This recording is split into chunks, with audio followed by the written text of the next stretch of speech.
Hoje nós estaremos encerrando a nossa série de estudos sobre a origem, a natureza e a queda dos anjos. Portanto, eu convido você a abrir a sua Bíblia no Salmo 148, do verso 1 ao verso 6. É o texto que nós temos lido todas as quartas-feiras com relação a esse estudo. Salmo 148, verso 6, que diz: Aleluia! Louvai-o ao Senhor do alto dos céus. Louvai-o nas alturas, louvai-o todos os seus anjos, louvai-o todas as suas legiões celestes. Louvai o sol e a lua, louvai-o todas as estrelas luzentes. Louvai os céus dos céus e as águas que estão acima do firmamento. Louvem o nome do Senhor, pois mandou ele e foram criados, e os estabeleceu para todo sempre. Fixou-lhes uma ordem que não passará. Vamos orar? Feche seus olhos. Senhor Deus, que Tu possas estar iluminando o coração de todos aqueles que estarão ouvindo, participando desse culto. Obrigado pelos Teus cuidados, Senhor Deus. Tu sabes o quanto precisamos da Tua ajuda, do Teu conforto, da Tua presença. Senhor Deus, abençoe Tua igreja. Que ela seja uma igreja em que a paz reine e que a unidade seja algo de verdadeiro. Obrigado, Senhor Deus, por esse momento especial, em nome de Jesus. Amém. Qual o destino dos anjos? Seja ele bom ou mau? Vamos ver. Com relação aos anjos bons, a Bíblia diz que eles continuarão servindo a Deus por toda a eternidade. Com relação aos anjos maus, temos a informação definitiva de que terão sua parte no lago de fogo. Quando Cristo voltar, os crentes terão parte no julgamento ou condenação dos anjos maus. Mas há um inimigo terrível que nós enfrentamos, Satanás. Mas qual será o destino desse personagem? A Bíblia fala que Satanás será lançado no abismo e ali ficará confinado e acorrentado por 1000 anos. Então será solto por pouco tempo, durante a qual tentará frustrar os propósitos de Deus aqui na terra. E daí, por fim, ele e seus anjos serão lançados no lago de fogo, seu destino final, onde serão atormentados para todo sempre, eternamente. Saiba que seguir o Evangelho sequencialmente nos leva a tratar questões que evitamos. Por exemplo, Lucas 16, do versículo 19 ao versículo 31, Jesus fala sobre céu e inferno. E ali diz que todos morreremos. Mas se todos morreremos, o que nos espera do outro lado? E aí é uma questão importante. O que acontece quando morremos? Jesus vai nos instruir sobre o que acontece após a morte. Mas antes de meditar sobre as palavras de Jesus, vamos pensar sobre as opções que temos neste mundo. Podemos pensar como os naturalistas, que creem que não temos alma, apenas corpo, e quando morrer, você vai deixar de existir. Eles não acreditam na vida após a morte. Nós temos também os universalistas, que ensinam que todo mundo, ou quase, vai para o céu. O inferno estará vazio. Temos também os reencarnacionistas, que creem que há várias vidas, morremos e voltamos sucessivamente. E assim você paga a sua dívida kármica com Deus e com o universo. Temos também os aniquilacionismo. Eles afirmam que quem sofre, quem morre sem conhecer Jesus, deixa de existir ou sofrem por um tempo no inferno e depois deixam de existir. Purgatório. Ensinam que após a morte as pessoas sofrem por um tempo, pagando o preço pelos erros que cometeram na terra, como se completando a obra de Cristo. Aliás, como se ela não fosse suficiente, né? Mas não é verdade. A questão é o que a Bíblia diz sobre isso. Não é o que pensadores, doutrinas, críticos e as perspectivas dizem. Essas são coisas importantes e até úteis, mas o que a Bíblia diz é fundamental. E alguns diriam, Jesus é tão amoroso, certamente não acredita em inferno. Mas a pessoa mais amorosa que já viveu não só acredita no inferno, mas é evidente, enfaticamente, ensina sobre ele. mostrando como o pecado é mais condenável do que imaginamos. A Bíblia diz que Deus é amor, mas também diz que Ele é justo. E completa dizendo que é um Deus de ira. E essa expressão é usada 600 vezes na Bíblia. Deus é santo, e se não nos arrependermos, seguirmos em direção à sua ira. O Deus de amor enviou Jesus para ir até a cruz em nosso lugar, pelos nossos pecados, e nos dá ali a vida eterna. Alguns ignoram estar no caminho da ira de Deus. Presumem que por ser saudável e rico, estar debaixo da bênção de Deus. João 3,36 diz que, por isso, quem crê no Filho tem a vida eterna, e o que todavia se mantém rebelde contra o Filho não verá a vida, mas sobre ele permanece a ira de Deus. Essas são as opções. Não há exceções, e você não é uma exceção. Pedro, lá em Atos capítulo 4, verso 12, ele diz assim: e não há salvação em nenhum outro, porque debaixo do céu não existe nenhum outro nome dado entre os homens, pelo qual importa que sejamos salvos. A salvação é somente em Cristo. Mas nós temos algumas curiosidades. Tipo, o que é o inferno? Como seria o inferno? Como seria o céu?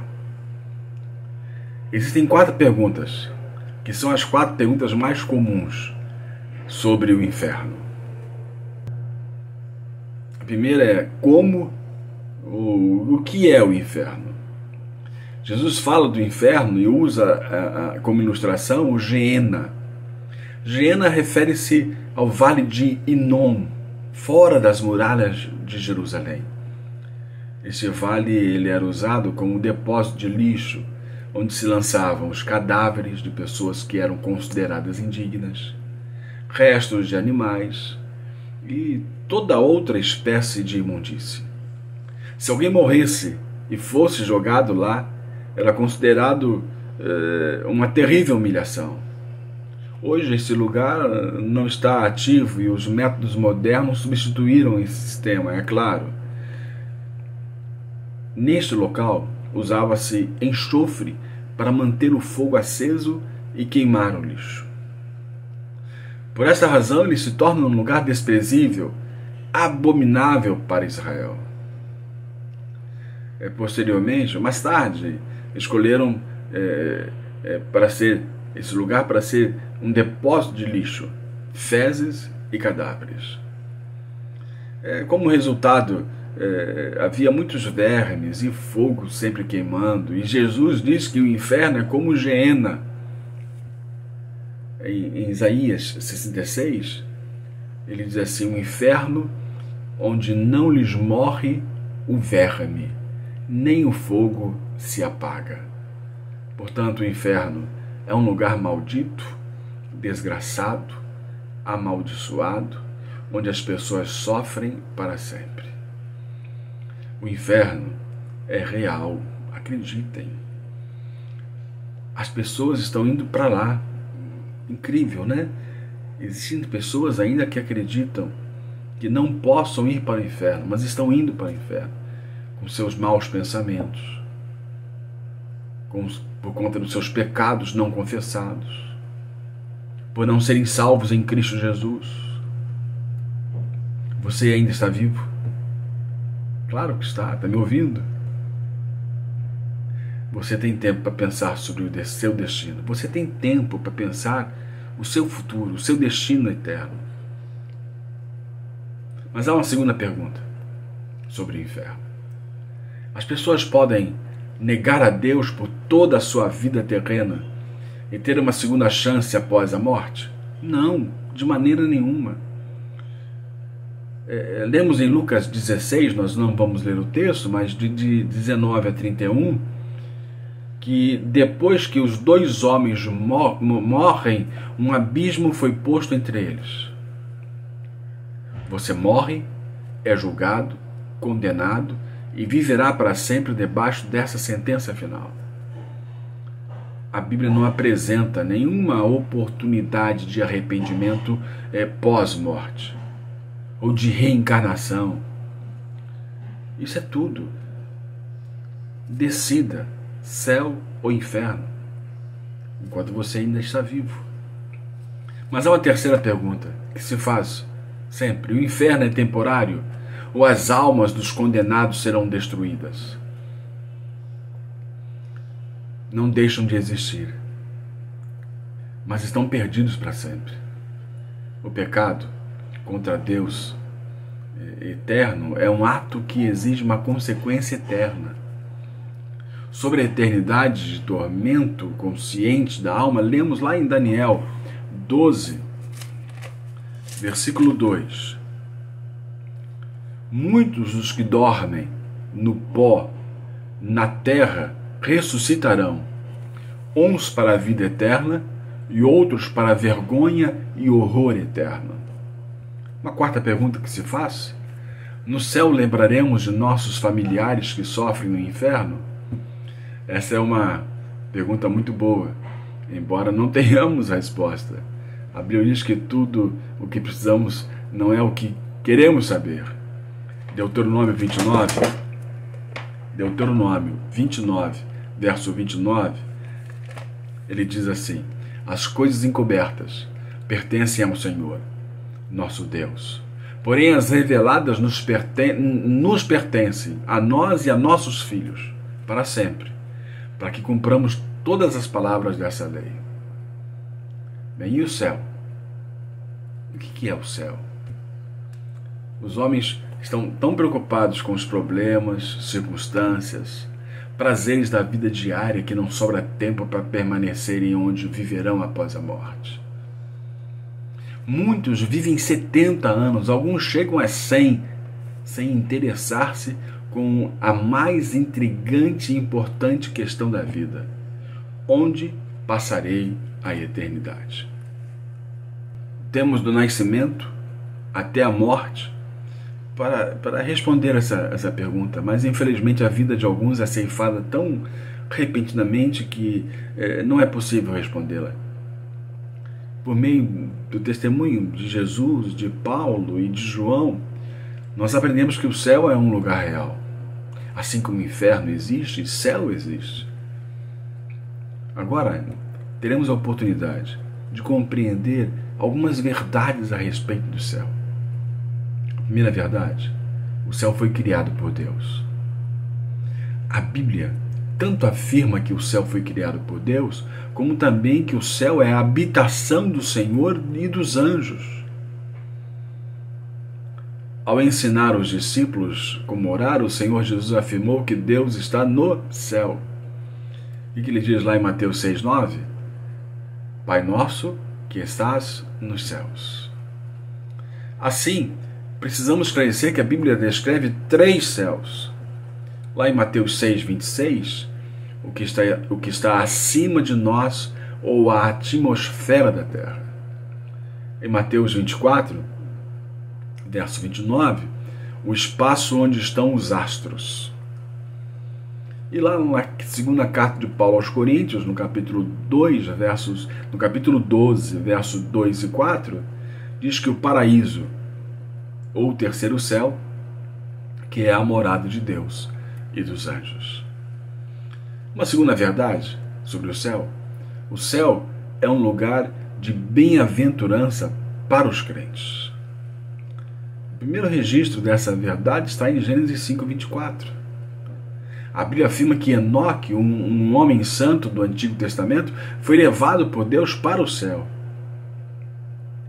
Em 2 Reis, em 2º livro dos Reis, capítulo 2, verso 11, também está escrito que Elias, um profeta de Deus, subiu ao céu milagrosamente. Um fato muito conhecido é o do ladrão que foi crucificado ao lado de Jesus. Jesus disse: hoje estarás comigo no paraíso.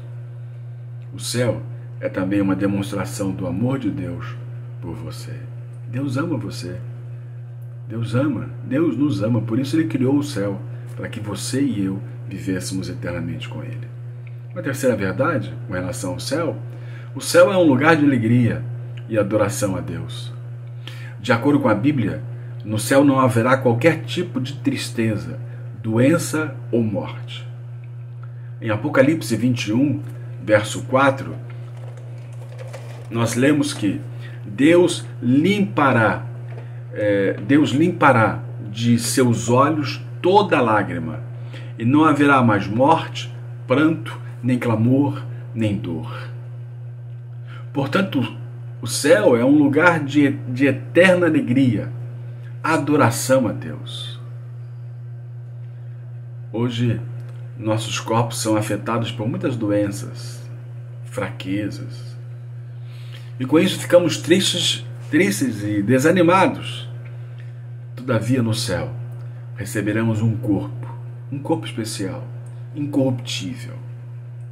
Nunca ficaremos doentes, fracos, tristes, porque seremos semelhantes aos anjos do céu.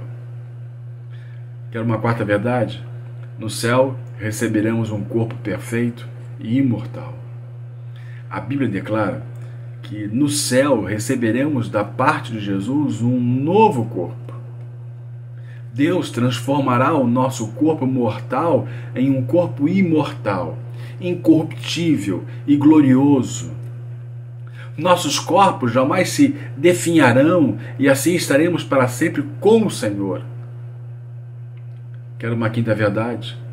O céu é uma santa e perfeita habitação. O céu é um lugar que Deus preparou para aqueles que se tornaram santos, quando aceitam Jesus como seu único Salvador. O pecador, entretanto, não entrará no céu, pois a Bíblia diz que não entrará coisa alguma que contamine e cometa abominação e mentira, mas só os que estão inscritos no livro da vida do Cordeiro. Esse registro lá em Apocalipse 21, verso 27. Para morar no céu, é necessário que você se arrependa de seus pecados e aceite a Jesus como seu Salvador pessoal. Uma sexta verdade sobre o céu é um lugar onde os crentes servirão eternamente a Jesus. Não estaremos ociosos no céu, muito pelo contrário. Conforme a Bíblia, serviremos a Deus e a Jesus assim como os anjos o servem. Hoje servimos a Deus, mas nossa limitação nos impede de servi-lo de modo mais amplo. Porém, no céu, estaremos revestidos de imortalidade e perfeição para oferecermos a Deus um serviço perfeito. Você não deseja ir para esse lugar maravilhoso? O que você deve fazer para viver eternamente no céu? Terminando o estudo, eu quero perguntar a você: onde você passará a sua eternidade? No céu ou no inferno? Se Cristo voltasse hoje, você seria arrebatado para as nuvens com a igreja? Como tem sido sua vida? Como você tem tratado as coisas de Deus? Você ama a Deus acima de todas as coisas? Você trata o próximo como a si mesmo? Você reconhece o seu pecado? Pense nisso. A sua vida está em suas mãos. Vida ou morte, você vai decidir. Jesus te ama, e muito. Deus nos ama tanto que Ele deu o seu próprio Filho Jesus para morrer por mim e por você na cruz. Quer algum conselho? Dizem que conselho não é bom. Deixe Deus ser o seu Deus. Pense nisso. Quem sabe você precisa mudar a sua vida, mudar os seus pensamentos, e dar o rumo da sua vida, do seu caminho. Deixe Deus ser o seu Deus. Obrigado pela sua participação e até a próxima quarta-feira. Vamos orar? Feche os olhos. Deus Pai, louvado seja o teu nome por essa oportunidade de podermos abrir a tua palavra. Senhor Deus, que tu possa estar tocando a vida de todos aqueles que estão participando deste momento, salvando, livrando, abençoando, sustentando. Pai, nós estamos em tuas mãos. E obrigado, Senhor Deus, por tudo, em nome de Jesus. Amém. E que o amor de Deus, que a graça do nosso Senhor e Salvador Jesus Cristo e que as consolações do Espírito Santo conosco estejam, irmãos, hoje e pelas eras eternais. Amém. Deus te abençoe em nome de Jesus. Preciosas são as horas na presença de Jesus, comunhão deliciosa da minha alma com a luz. Os cuidados deste mundo não me podem abalar, pois é Ele o meu abrigo quando tentador chegar. Quando tentador chegar. Ao sentir-me rodeado de cuidados terreais, irritado e abatido, ou em dúvidas fatais, a Jesus eu me dirijo nesses tempos de aflição. As palavras que Ele fala trazem paz, consolação. Trazem paz, consolação. Se confesso meus temores, toda minha imperfeição, Ele escuta com paciência essa triste confissão. Com ternura repreende meu pecado e todo o mal. É Jesus o meu amigo, o melhor e mais leal. O melhor e mais leal. Se quereis saber quão doce é a divina comunhão, podereis muito bem prová-la e tereis compensação. Procurai estar sozinhos em conversa com Jesus. Provareis na vossa vida o poder que vem da cruz. O poder que vem da